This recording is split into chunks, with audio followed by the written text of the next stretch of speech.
Truth, Friendship, and Ethical Responsibility in the Workplace, created by Group 5.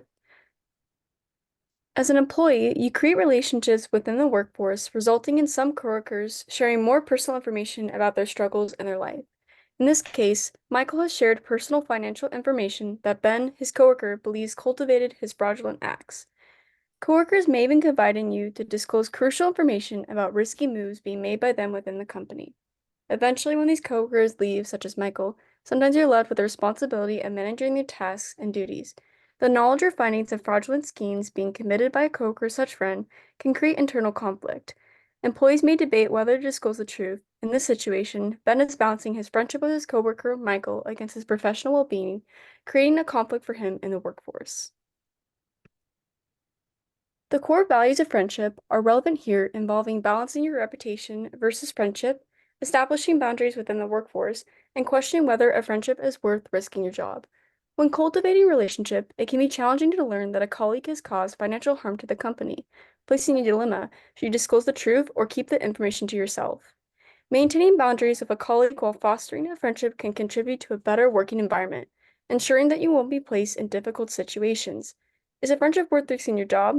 Typically not, but as explained, there are ways to prevent damaging the relationship and jeopardizing your position within the company.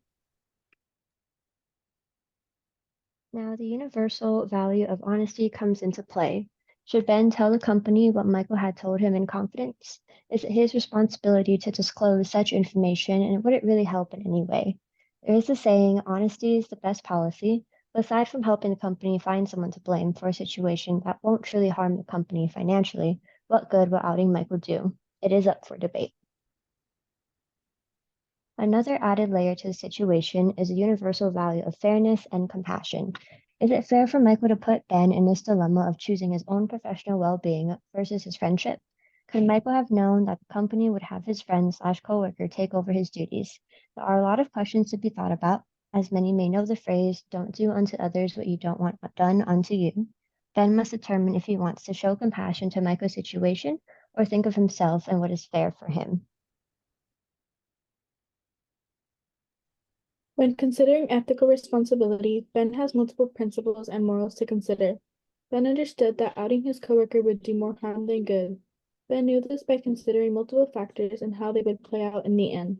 Ben's interpretation of the situation led him to understand that while it was wrong for Michael to partake in fraud, it was ultimately harmless to the company financially. With all that in mind, Ben took the decision to remain silent about Michael's personal financial struggles.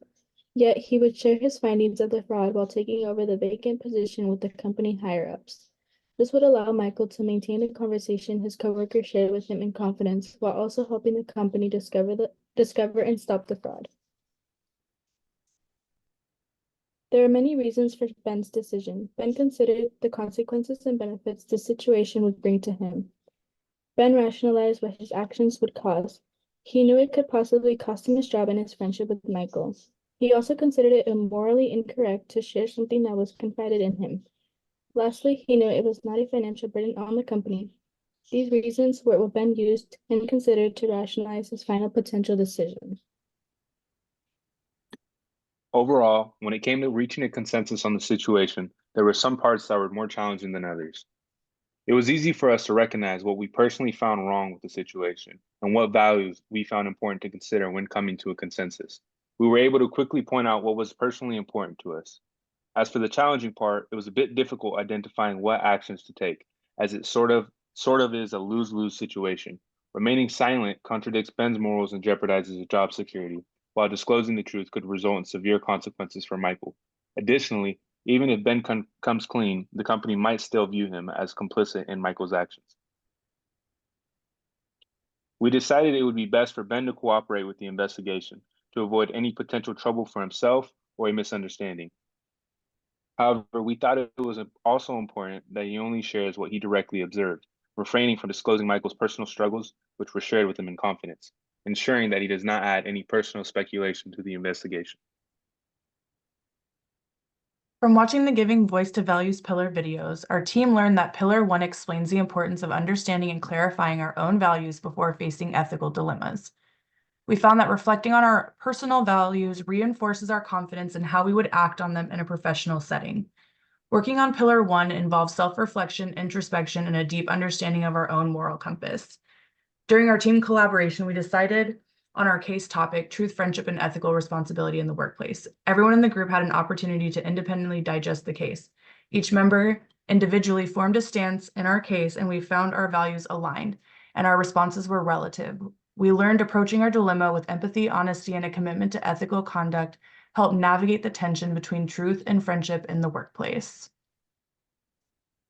What our team learned about working in teams through Pillar 6 was developing skills and strategies like active listening, understanding, guidance, or gaining clarity to effectively articulate and enact our values in the workplace. Pillar 6 encouraged us as a team to find constructive ways to voice our concerns about Ben's friendship to Michael and to challenge Michael's unethical behavior in the organization.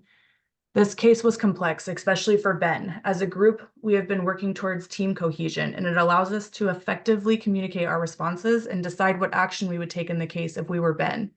Overall, the more we practice establishing and voicing our ethical stance now, the more confident we will be in how we respond later. Here's our citation list in APA format of sources we use to complete our Giving Voice to Values project. Thank you.